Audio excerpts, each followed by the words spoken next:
Didik TV KPM. Okey, baiklah. Hari ini kita akan belajar satu topik daripada tingkatan 1, iaitu project brief. Daripada project brief ni kita akan belajar dua menyaring maklumat project brief, dan yang keduanya kita akan belajar aplikasi project brief itu dalam bentuk jadual, dan kemudian kita akan buat lakarannya pula. Wah, cikgu. Jadi itulah standard pembelajaran kita pada hari ini, ya? Betul. Okey. Jadi apakah yang kita akan mulakan terlebih dahulu, cikgu? Silakan. Okey, baiklah. Hari ini kita akan mempelajari, di akhir pembelajaran kita akan dapat menyaring maklumat dalam project brief, mengaplikasikan project brief tu dalam bentuk jadual dan lakaran. Okey, kita akan lihat juga apa maksud project brief ni. Project brief ni ialah merupakan satu perbincangan awal antara dua pihak, iaitu pengurus projek dengan pelanggan.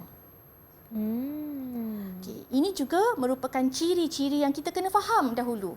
Sebelum kita teroka jauh dalam tajuk ini, ciri-ciri project brief ni kita kena faham dulu. Kita ada dalam ini ada 7 ciri-ciri project brief, iaitu tajuk projek. Yang kedua, gambaran keseluruhan projek.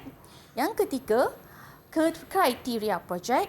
Yang keempat, perancangan pengurusan projek. Yang kelima, analisis kajian. Yang keenam, lakaran idea. Dan yang terakhir, mock-up atau model. Jadi, kita kena faham juga apa yang dimaksudkan dengan tajuk projek itu. Tajuk projek itu memberi gambaran lengkap keseluruhan apa yang kita nak buat, apa projek kita. Okey, jadi dalam kriteria projek itu kita kena perincikan. Dalam perancangan dan pengurusan projek pula, kita kena tahu macam mana kita nak rancang projek kita ni. Berapa ramai tenaga pengerja yang kita perlukan, berapa banyak peralatan yang kita nak. Analisis kajian pula, kita akan analyse apa produk-produk di pasaran. Okey, lakaran diperlukan untuk memperjelaskan, memperhalusi lagi apa yang kita telah berbincang dengan pelanggan kita tu, kita keluarkan dalam bentuk lakaran supaya pelanggan berpuas hati atau tidak, pelanggan cukup atau tidak permintaan dia ataupun memenuhi tak kehendak pelanggan tersebut, dan seterusnya kita buat model ataupun mock-up untuk sebagai satu model olokan untuk pelanggan kita lihat dengan jelas apa sebenarnya yang kita nak buat ni supaya tak salah. Okey, seterusnya kita juga ada senarai semak ciri-ciri pertimbangan utama yang kita perlu ada dalam project brief ini, iaitu dia ada fungsi. Seterusnya, persembahan, tujuan pasaran, kuantiti, style, gaya, kualiti, kos dan jangka masa. Okey.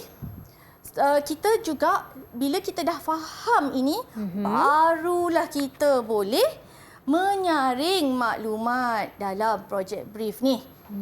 Nak belajar tak, Syafiqah? Ya, nak belajarlah, cikgu. Okey, kita akan teroka macam mana nak menyaring maklumat pada slot seterusnya. Okey, cikgu. Cakap pasal project brief ni memang agak tepat dengan apa yang kita lakukan seperti tadi, kan?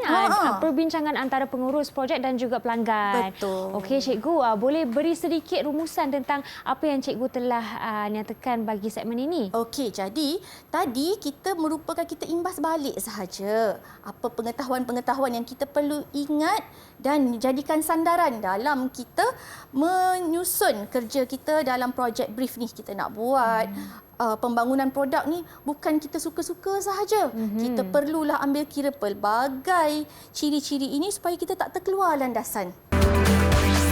Didik TV KPM.